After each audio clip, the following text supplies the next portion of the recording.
सती और शिव की अमर प्रेम कथा। तो सुनो, ये कहानी है शिव और सती की। ये बस एक प्रेम कहानी नहीं, बल्कि त्याग, भक्ति और आत्मा के मिलन की ऐसी कथा है जो हर युग में दिलों को छू जाती है। बहुत समय पहले की बात है। राजा दक्ष, ब्रह्मा के पुत्र, बड़े प्रतापी राजा थे। उनकी 50 बेटियों में सबसे छोटी थी सती। सती कोई साधारण लड़की नहीं थी। बचपन से ही उनकी आंखों में एक अलग चमक और मन में एक अलग गहराई थी। उन्हें भव्य महलों और दुनियावी चीजों से ज्यादा भगवान शिव की कहानियों में दिलचस्पी थी। अब शिव को तो जानते ही हो, त्रिशूलधारी, जटाओं में गंगा को समेटे, भस्म से सजे हुए और संसार से बिल्कुल अलग। कैलाश पर्वत पर रहते थे, ध्यान में लीन और जीवन के हर मोह से परे। शिव की ये सादगी और उनका तपस्वी जीवन सती के दिल को छू गया। सती बड़ी हुई और उनके मन में एक ही बात बस गई, अगर मैं किसी से विवाह करूंगी तो वो बस भगवान शिव ही होंगे। लेकिन अब समस्या ये थी कि उनके पिता दक्ष को शिव बिल्कुल पसंद नहीं थे।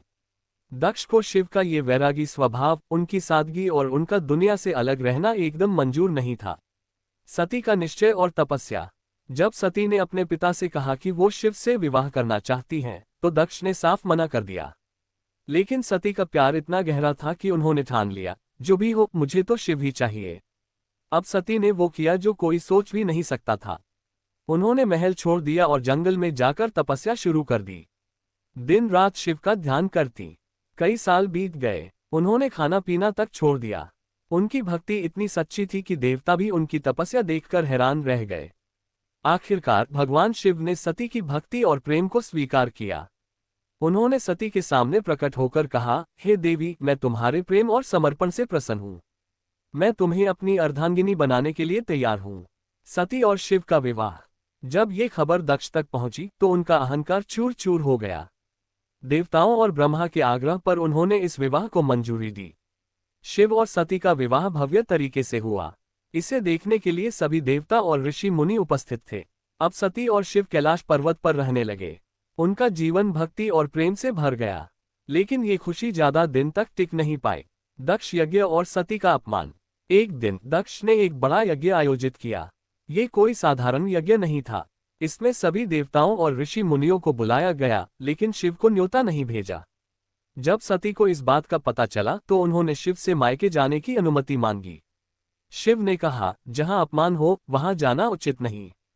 लेकिन सती ने कहा, मैं अपने पिता से बात करूंगी और इस अपमान को रोकूंगी। सती मायके पहुंची। वहां का माहौल देखकर उनका दिल टूट गया। किसी ने उनका स्वागत नहीं किया। और सबसे ज्यादा दुख तब हुआ जब उनके पिता दक्ष ने शिव का अपमान करना शुरू कर दिया। दक्ष ने कहा, वो तुम्हारे लायक नहीं है। वो तो एक भिखारी है जो शमशान में रहता है। सती ये अपमान सहन नहीं कर सकी। उन्होंने क्रोधित होकर कहा, ये शरीर जो आपके घर में जन्मा है, अब मेरे किसी काम का नहीं। और योग अग्नि का आह्वान करके सती ने वहीं अपने शरीर का त्याग कर दिया। शिव का क्रोध और वीरभद्र का प्रकोप। जब शिव को सती के बलिदान की खबर मिली तो उनका क्रोध 7वें आसमान पर पहुंच गया। उनकी जटाओं से अग्नि की लपटें फूटने लगीं। उन्होंने अपनी जटाओं से वीरभद्र नामक योद्धा को उत्पन्न किया। वीरभद्र ने दक्ष के यज्ञ को नष्ट कर दिया। उन्होंने दक्ष का सिर काट दिया और यज्ञ में हाहाकार मचा दिया। लेकिन शिव का गुस्सा फिर भी शांत नहीं हुआ। शिव का विरह और सती के शरीर के टुकड़े। शिव सती के मृत शरीर को लेकर पूरे ब्रह्मांड में भटकने लगे। वो अपनी प्रिय सती को नहीं छोड़ना चाहते थे। ये देखकर भगवान विष्णु ने सुदर्शन चक्र से सती के शरीर के टुकड़े कर दिए। सती के ये टुकड़े जहां जहां गिरे वहां शक्तिपीठ बन गए। सती का पुनर्जन्म और पार्वती के रूप में वापसी। सती ने पार्वती के रूप में हिमालय और मैना के घर जन्म लिया। बचपन से ही पार्वती का मन शिव की भक्ति में रम गया। उन्होंने शिव को पुनः प्राप्त करने के लिए कठोर तपस्या की और अंततः शिव ने उन्हें स्वीकार कर लिया।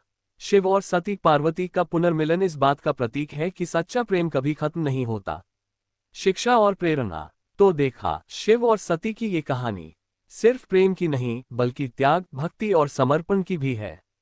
ये हमें सिखाती है कि सच्चा प्रेम समय और बाधाओं से परे होता है। शिव और सती का यह अमर प्रेम हमें हर युग में प्रेरणा देता रहेगा।